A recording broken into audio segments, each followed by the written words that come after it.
Hi guys, it's Emily, and today I'm here to bring you a brief recent reads. I got 3 books I want to talk about, so let's just get right into it. The first book I want to mention is The Real Thing, Lessons on Love and Life from a Wedding Reporter's Notebook by McCarthy. This I read for the BookTube Athon prompt to read a book about something you want to do, and I said that I wanted to get paid to write someday, and so I thought this was going to be more about Ellen McCarthy's reporting career as a wedding reporter for the Washington Post, but it was not. It was more of a collection of advice that she's learned over the years through interviewing couples for the features in her stories, and there was a lot of great advice, and it was really interesting. I gave it 4 stars because I can definitely see myself rereading this someday if I ever meet, somebody that I would want to marry, because it starts out talking about like new relationships and then breakups and then commitment and then the marriage part of it, the wedding, and then making it last after the marriage part. So it was really interesting. She told some really interesting stories about couples that she had met over, interviewed, and how they met and their views on love and how they knew they were the one and all kinds of interesting things. And it was a really good book. It wasn't quite what I was expecting, but it was still really good. Once again, 4 stars. I would actually really recommend this to anybody. If you're falling in love, if you've been in love a long time, it's just a really interesting book, and I really enjoyed it. I then finished Hidden Figures, and let me see if I can find the subtitle. The American Dream and the Untold Story of the Black Women Mathematicians Who Helped Win the Space Race by Margot Shetterly. And this, of course, you've probably heard of this, or at least seen the movie.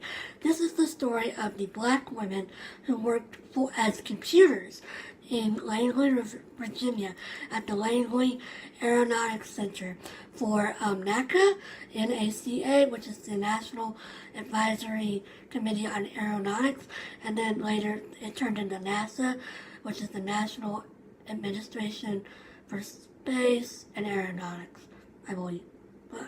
And so this talks about several of the women that were there: Dorothy Vaughan, Mary Jackson, Katherine Johnson, and so it just goes through their lives and then what they did for the Langley, and how segregation throughout the years they were together at Langley, segregation in like scientific progress sort of go hand in hand, because as African Americans gained, they got more education and they started getting better jobs, and it sort of lessened their segregation. And they're like at NASA, very early on, the bathrooms became, anybody can use any bathroom, which is very different than outside when, there were separate bathrooms. And again, there was discussion of separate schools, and Katherine Johnson was the first woman to go to the West Virginia University Graduate School, the first African-American woman.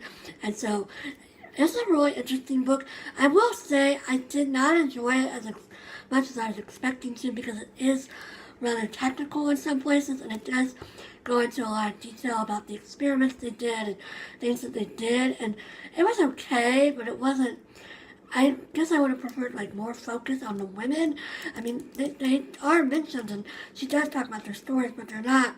You don't follow them as much as I thought you would. It was sort of because there's several there's 5 or 6 women that she goes through, and so they sort of switch between women all the time. It's kind of, I don't know, it was okay, but this was actually a case where I would say the movie is better, because I felt like I connected more to the women in the movie. So I did read this for the BookTube Athon prompt, read a book and then watch the movie adaptation. So I did indeed watch the movie. I rented it from my library, and like I said, I enjoyed this a lot more than this, but this was still pretty good, and I'm glad I read it, because it does give you a lot more detail than the movie does.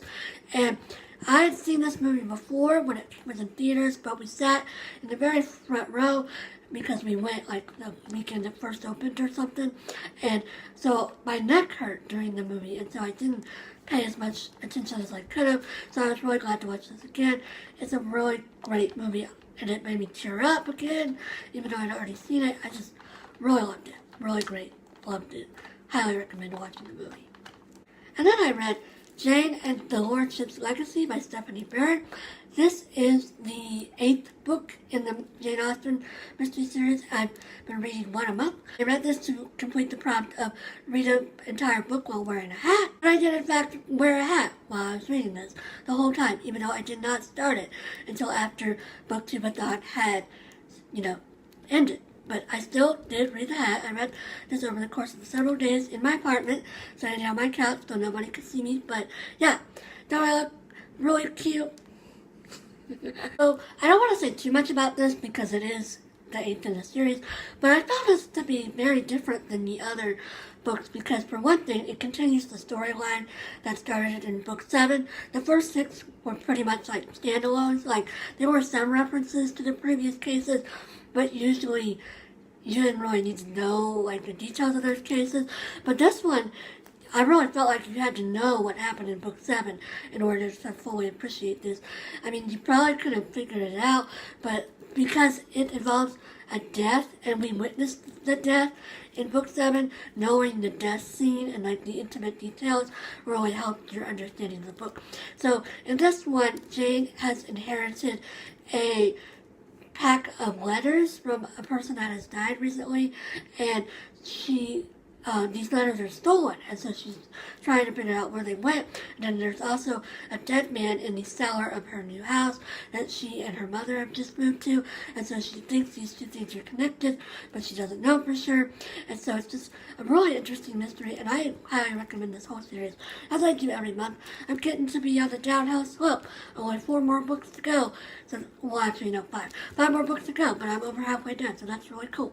I'm really glad that these are getting better and better. And then finally, I want to briefly mention that I finished Giant Days Volume 4. I read this in the course of an hour last Saturday morning with my coffee. These are always really fast reads. I've decided that since there's 8 volumes out right now, I'm going to read a volume a month between now and the end of the year.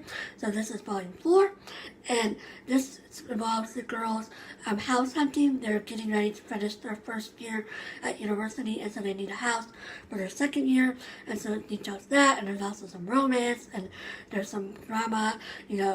Esther and Daisy and Susan are always really great characters to read about. I love them. I think one time I said that Daisy's name was Amy, and it's not Amy. I think I was thinking of Amy Santiago, because they have some kind of similar personalities, but her name is Daisy, and then Esther and Susan, and this is Esther on the front. She's kind of the drama queen of the group.